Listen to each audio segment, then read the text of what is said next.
दोस्तों आज थोड़ा डायोड के बारे में जानेंगे। डायोड तो हम पता है स्पेसिफिकेशन हमें उसकी, लेकिन अब कौन सा डायोड लेना है, कौन सा डायोड चुनना है, किस डायोड का हम सर्किट में यूज़ करें, वो हम आज जानेंगे। सबसे बेसिक डायोड जो है, जो नॉर्मल है, बिल्कुल बेसिक वाला, वो है ये M1 से लेके M7 तक। ये वाला जो डायोड है, कहीं पर भी जनरल पर्पस डायोड का यूज़ हमें चाहिए होता है। सिंपल हमें डायोड जिसे बोलते हैं, बस जिसको सिर्फ वोल्टेज और करंट से मतलब है और कोई चीज़ हमें नहीं देखनी, वहाँ हम इसको यूज़ करेंगे M1 से M7 को। अब इनका मतलब क्या है, ये M1 क्या है और M7 क्या है, वो मैं आपको बताता हूँ। क्या है इनका, इन सब की करंट रेटिंग तो 1 एम्पियर है, जितने भी डायोड हैं ये, लेकिन इनका जो रिवर्स वोल्टेज का जो लेवल है, जो रिवर्स वोल्टेज है, वो सबकी अलग अलग है।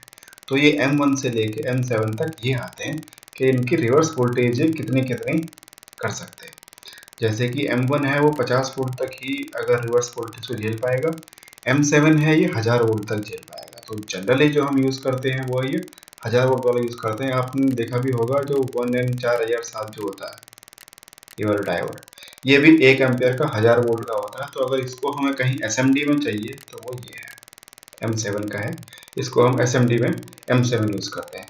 ज़्यादातर SMD में, जनरल पर्पस के लिए SMD में ये वाला यूज़ किया जाता है M7, क्योंकि ये 1000 वोल्ट का है, सारे काम कर देता है।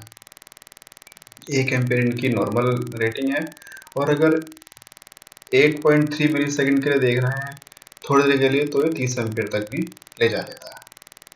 यहाँ पर क्योंकि जनरल पर्पस डायोड है, तो कोई रिवर्स रिकवरी टाइम का या इस तरह कुछ भी चीज़ मेंशन नहीं है यहाँ पर गई। बाकी स्पेसिफिकेशंस हैं यहाँ पर, वोल्टेज का और फॉरवर्ड वोल्टेज ड्रॉप वाली सब चीज़ें हैं, लेकिन रिवर्स रिकवरी का कोई भी नहीं है। अब कंसेप्ट आता है फास्ट डायोड का। कहीं पर हमें, अब ये तो क्या है, इसके लिए 50 हर्ट्ज की जो कोई नॉर्मल AC लाइन है, वहाँ इसको यूज़ कर सकते हैं, या फिर कहीं पर भी DC में ब्लॉकिंग करनी है, वहाँ हम यूज़ कर सकते हैं। लेकिन अगर बात करेंगे हम उसकी फास्ट रिकवरी की, तो वहाँ पर ये आ जाता है।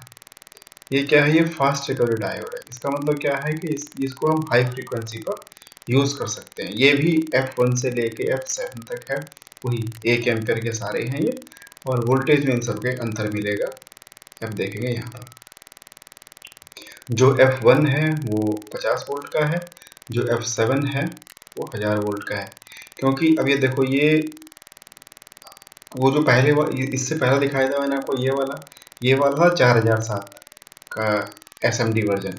ये है FR 107, 101 से लेके 107 तक आते हैं FR के फास्ट रिकवरी। FR का मतलब है फास्ट रिकवरी,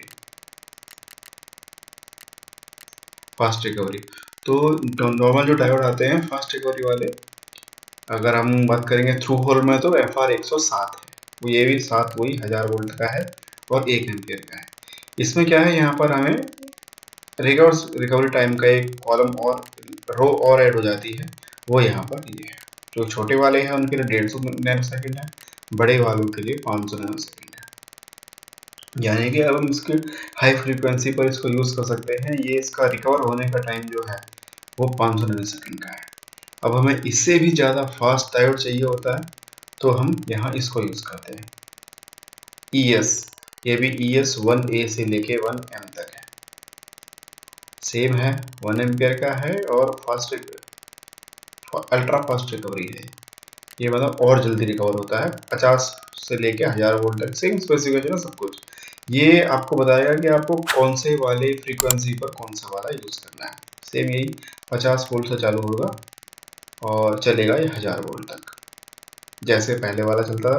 पहले दोनों चले हैं, पर इसमें क्या है कि रिवर्स रिकवरी टाइम बहुत ज़्यादा कम है। जैसे शुरू में तो खाली 50 नैनो सेकेंड ही है, और जो ES 1M है इसका 100 नैनो सेकेंड है। ES 1G से लेके K तक का 75 नैनो सेकेंड है। यानी कि अब हम इसको और ज़्यादा हाई फ्रीक्वेंसी पर, और ज़्यादा कहीं फ्रीक्वेंसी वाला काम है वहाँ हम इसको यूज़ कर सकते हैं। इसके बाद में भी इसके बराबर आता है एक, ये US की सीरीज आती है, US 1M, US 1A से लेके 1M तक, सेम चीज़ है, 1 एम्पियर का ही है, और 50 वोल्ट से लेके 1000 वोल्ट तक जाएगा, और ये भी अल्ट्रा फास्ट रिकवरी डायोड है। ये भी काफ़ी पॉपुलर है, काफ़ी यूज़ होता है। इसलिए मैंने काफ़ी सब, मतलब जो मैं बता रहा हूँ सब मैंने काफ़ी यूज़ किए हुए हैं। इसमें देखोगे ना आप अगर, तो इसमें रिवर्स रिकवरी और ज़्यादा कम है, 75 नैनो सेकेंड है VS1M की। इससे पिछले में हमने देखा था वहाँ पर 100 नैनो सेकेंड थी, ये देखिए वहाँ 100 नैनो सेकेंड थी। अब क्या मिला हमको, यहाँ पर 75 नैनो सेकेंड मिला, यानी कि और ज़्यादा हाई फ्रिक्वेंसी का कहीं पर काम होता है वहाँ इसको यूज़ कर सकते हैं। SMPS वगैरह में काफ़ी यूज़ होता है ये सारे, ये जो ES1J है, F1 से लेकर 7 तक है, SMPS में काफ़ी यूज़ होती है, क्योंकि स्विचिंग का मेनली वहीं पर ज़्यादा हाई फ्रिक्वेंसी का काम रहेगा। लेकिन कहीं पर अगर सिग्नल डायोड भी चाहिए तो सिग्नल डायोड हमें 1 एम्पेयर का नहीं चाहिए होता, वो सिग्नल डायोड तो हमें कम एम्पेयर के चाहिए होते हैं।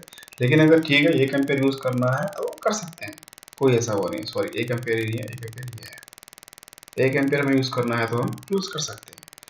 तो आज हमने देखा कि हमने कैसे जनरल पर्पस डायोड, और उसके बाद थोड़ा और फास्ट रिकवरी, फिर अल्ट्रा फास्ट रिकवरी, और फिर उसकी अल्ट्रा फास्ट रिकवरी में और कितना कम हम रिकवरी टाइम निकाल सकते हैं, वो आज हमने ये जाना। आगे मिलेंगे और किसी नए ट्रिक के साथ, नए किसी डाटा सेट के साथ। धन्यवाद।